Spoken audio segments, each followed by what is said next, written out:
Chazak ou Baruch Rabotai Besorot Tovot, on est le 6 dans le mois de Tevet, on a une paracha extraordinaire où Yosef il va se dévoiler à ses frères et quand il va leur dire Ani Yosef, 22 ans, qu'ils ont vu qu'ils étaient dans l'erreur. Il y a un grand message juste avant de leur dire allez chercher papa, il y a tout ce qu'il faut ici car on doit passer une période en Égypte. Il va leur dire trois mots Al Trigezo Baddarer. Rashi va amener trois explications que je crois que c'est trois messages de vie, mais ils tournent tous sur le même santé, tous c'est de la santé. En hébreu, ça veut dire quoi? Ragaz, comme ça il dit le Nahmanite, c'est colère, casse. Il ne faut pas que vous mettez en colère dans la route. Alors Rachid amène une première explication incroyable. Altita'asku ba'alacha. Yosef il les a dit, s'il vous plaît, dans le chemin de retour, ne parlez pas entre vous d'alacha. Vous allez me dire pourquoi pas, c'est bien d'étudier la Torah dans la route, bien sûr. Mais étudier des choses qui sont tous d'accord.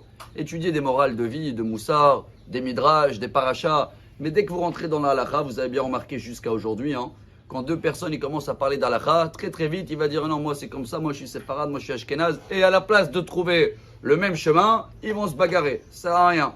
Deuxième explication de Rashi, extraordinaire avec un beau message pour ce soir. Altifseru psiagasa. Ne marchez pas vite, ne faites pas des grands pas. Et dans le Talmud, dans trois endroits. Dans Shabbat, page 113. Dans Brachot, page 43. Dans Ta'anit, je crois au début, page 6. Là-bas, la Gemara a dit chacun qui marche vite, ça l'enlève 500 de la vue. Il y a un problème de vue. Bon, la Gemara, elle donne la solution. Si on veut rattraper ce qu'on a perdu, c'est de regarder le vers de Kiddush dans Shabbat. Et selon le Rama, Rabbi Moshe Isserlich dans le Shulchan Aruch, ça aussi il est très connu dans le Siman Resh Ain Aleph 271, là-bas il dit, pas le verre seulement, regardez aussi les bougies de Shabbat et il explique, bougie c'est ner en hébreu, valeur numérique 250, deux bougies c'est 500, ce que tu as perdu en marchant vite dans la semaine, ce qui veut dire en étant pressé, tu le rattrapes quand tu regardes les bougies de Shabbat. Il y a troisième explication et c'est celle-là qu'elle nous donne tout en même temps, elle est très belle. Yosef, il les a dit, s'il vous plaît mes frères, ne parlez pas sur le passé dans la route. Ne commencez pas à dire, ah, c'est toi qui nous as dit de le vendre et pourquoi tu ne l'as pas sauvé, Parce que si on parle du passé, on devient des vieux. Excusez-moi sur le terme, comme ça il dit Rabbi Nachman de Breslev, quelqu'un que toute sa vie, j'ai fait, et demain j'aurais dû faire, c'est quelqu'un qui ne vit pas le présent, il vit le passé.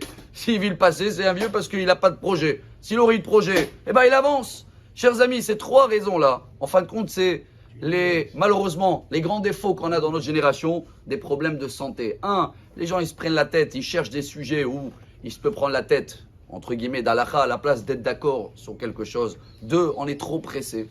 Il faut savoir calmer, marcher doucement, prendre les choses comme le chemin les amène. Et trois, surtout ça, chers amis, venez on arrête de dire oui, demain je devais faire. Venez on avance, on avance. Voilà les trois conseils qu'il a donné Yosef à ses frères. Et si on arrive à les faire, chers amis, alors Bezrat Hashem, on va voir clair, on va avoir une bonne santé, on sera moins stressé, moins en colère, moins énervé. Et voilà peut-être le plus beau secret que le grand roi Yosef nous donne pour cette paracha extraordinaire. Venez, on fait tout pour pas gâcher ce message de Vaïgash. Shabbat Shalom. Amar Rabbi Elazar.